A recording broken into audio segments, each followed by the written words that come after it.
Hello, world. This is Shruti Pandey, and today's episode is going to be very special for me and very warm because we are going to talk about something which is uh, not just the need of the hour, but all the terms that we use about inclusion and everything, putting all of them to rest. We are going to talk to somebody who has seen things firsthand and who is also an engineer, a PhD holder.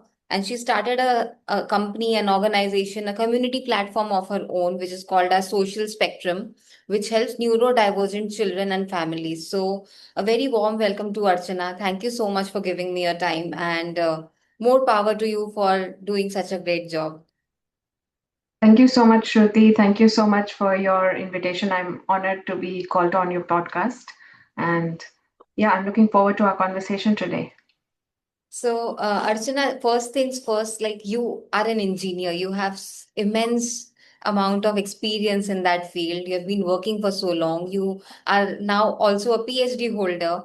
But keeping all that aside, you became a founder, or you turned something called as a social spectrum into an organization.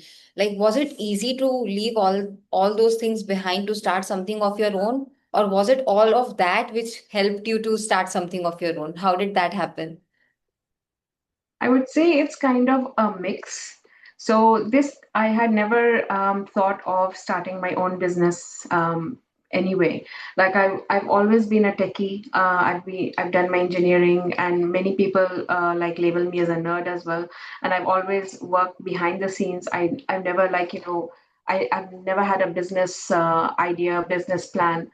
And this all just happened because based upon my lived experience. But one thing which was common is that I've always been a problem solver. Even in my jobs before, I've always worked on solving problems, and I like solving problems. I like solving puzzles. But when this opportunity came into my life, as in my son was diagnosed with autism like 6 years ago. And as a family, we faced many challenges, and the main challenge which we saw was isolation, where we didn't know which other families to speak to. We were just handed over the diagnosis of our son, but we were not, and we were told to do specific therapies for him.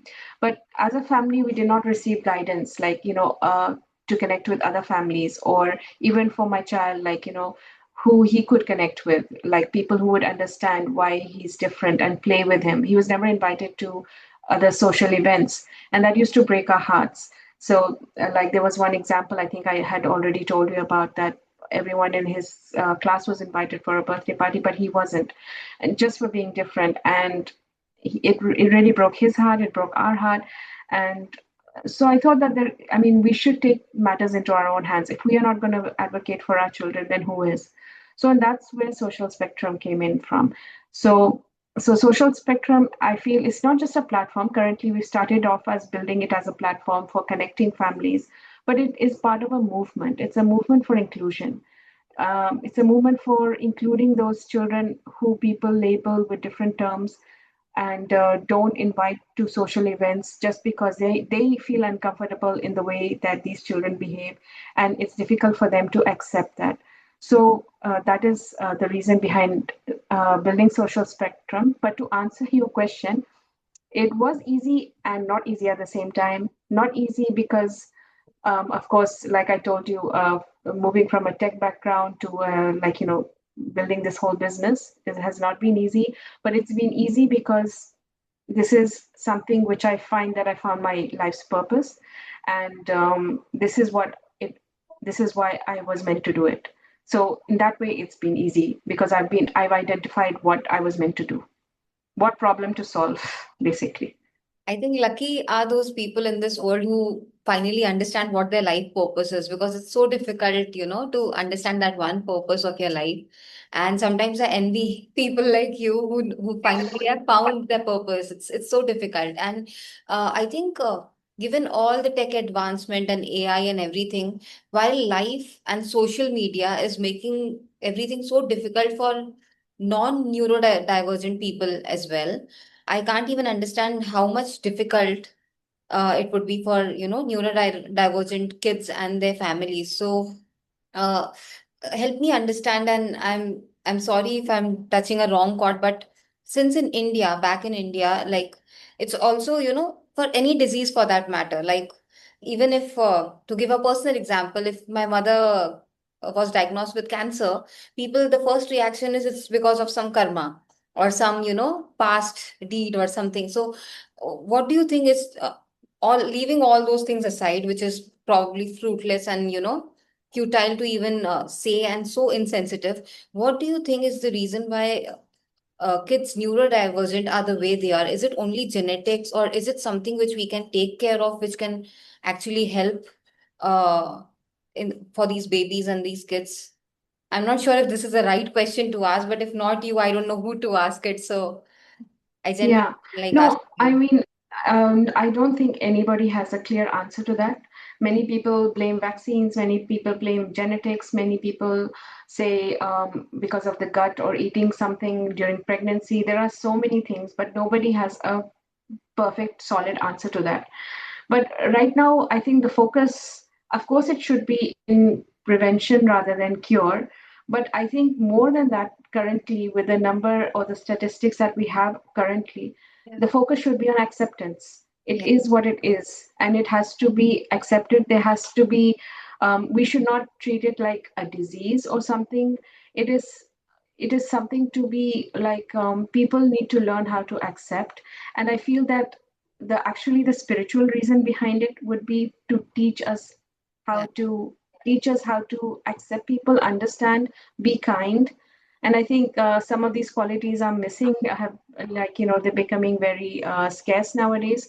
So Mhm. I believe it is just like it's there to remind you for to be these basic have these basic values.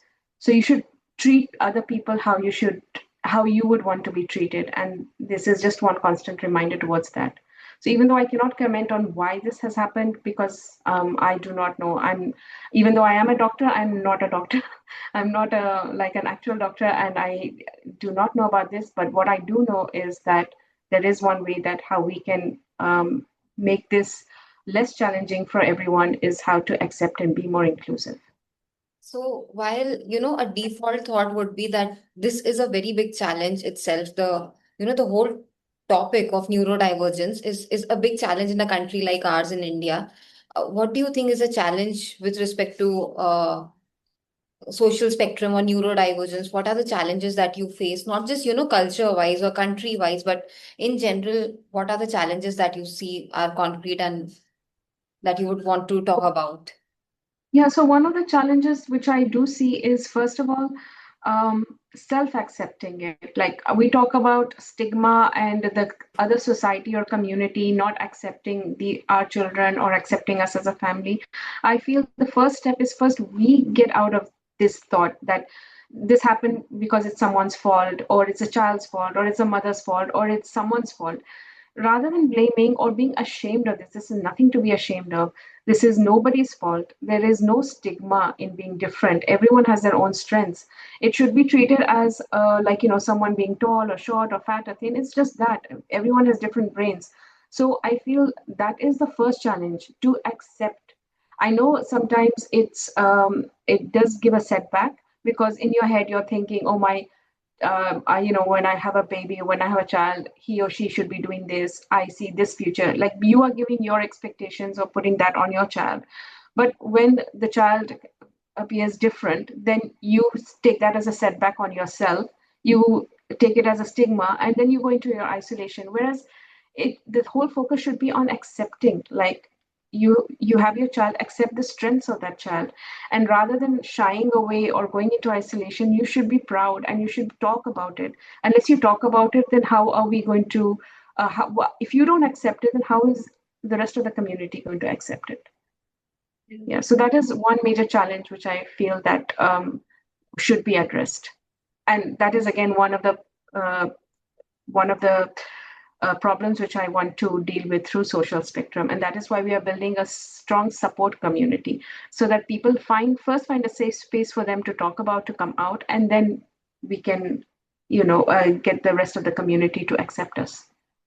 Thank you so much, because not just as a founder of an organization, but it's also a personal thing for you, right? To talk about all the experiences that you're sharing. And thank you for mentioning the challenge, because usually with respect to neurodivergence, it's always seen as how other people treat, especially, again, I'm sorry, I'm bringing back a country like ours over and over again, because like you mentioned rightly, I think the acceptance has not happened in our country. That is how I look at it. But I think you are the right person to let us know more about it. But the whole point of, just the acceptance from the family for the mother, like just letting yourselves know that this is no one's fault. I think that's such a big, awakening or a comfort, which only can happen when oneself accepts that fact. It's such a big challenge, and I'm so sorry for all those people who are fighting this battle for themselves day in day out, and we don't understand it. So just apologies on behalf of all of us. And I would also like to understand on this line that how can we help Archana? Like, is there a way, anybody else, and in general, what exactly can the world do or play a role so that the world becomes more, neurodivergently acceptable for everybody? I think first of all is like be kind. That is really that if you're given a choice, just always choose to be kind. Don't judge. I know it's very easy to say that, but if you've gone to a supermarket, if you see a mother struggling with their son, and the son is or his or her daughter throwing a tantrum, crying, and then you start judging that what kind of a parent is she? Why hasn't she, taught her child any manners? Don't judge. You don't know what's happening there. You don't know what's going on. If you see a child behaving differently, like just say my son, he likes going up to random strangers and asking their birthday. Sometimes people are taken aback. Sometimes people humor him. It's like just don't judge. Don't put a label towards it. That why is he asking me this question? When my son is like stimming, he likes to jump because that's a form of kind of emotional regulation for him. He'll be jumping with a toy, he'll be stimming in the air. So just like I want to create such an environment that my son can stim in public without being questioned, without being labeled with a certain word, and just not judge. Let him be himself. Let everyone be himself.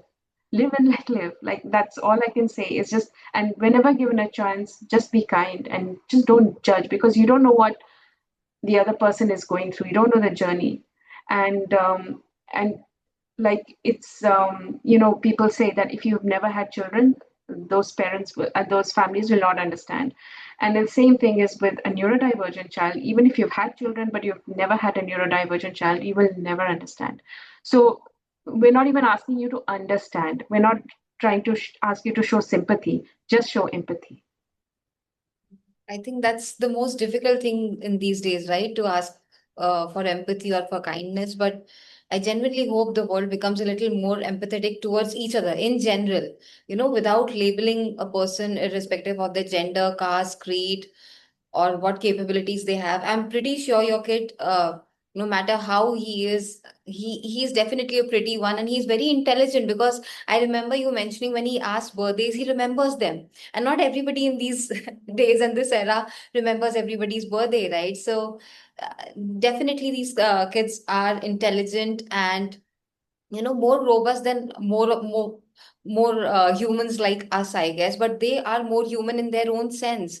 And I think if we only stop segregating and dividing this world, it would be so much better. But I just tried, my bit to talk about this subject and to talk about the lives. Actually, it's so wrong to say a subject, because I know it's a day in, day out life for a caregiver like you. And most people don't understand how difficult a life of a caregiver can be in general. So I'm just glad I hope I could achieve something. But thank you so much again. If there's anything which you feel I missed asking or you would like to share as parting thoughts, please, Archana, feel free. No, thank you so much, Shruti, for this. Like what I mentioned is that we spend hours giving therapy to our children, like how to behave, how to speak, how to act in a so-called normal world. But where we need to also, try and bring the neurotypical or the regular people to understand, bring them to this side of the world. So more than like spending so much of time to educate or give therapy to neurodivergent children and their families, or children with autism, ADHD, it's equally important for the other side to also understand what's happening. And I'm very grateful that there are people like you who are interested to know about it and are like, you are willing to learn more about it, and be part of this inclusive movement. So I really appreciate you taking out the time and reaching out to me for this podcast.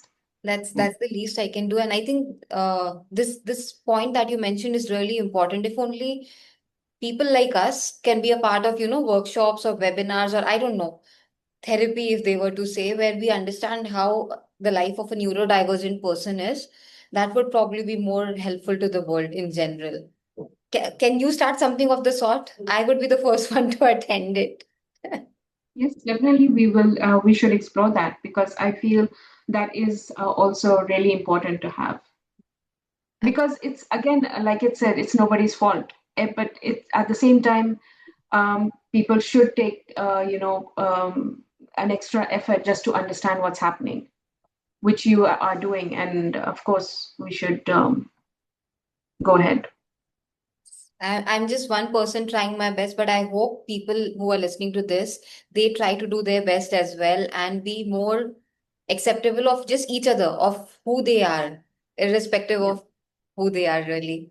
So thank you so Yes. much, Archana. It's really nice talking to you. Yeah, thank you again, Shruti. Thank you so much for having me here. Thank you.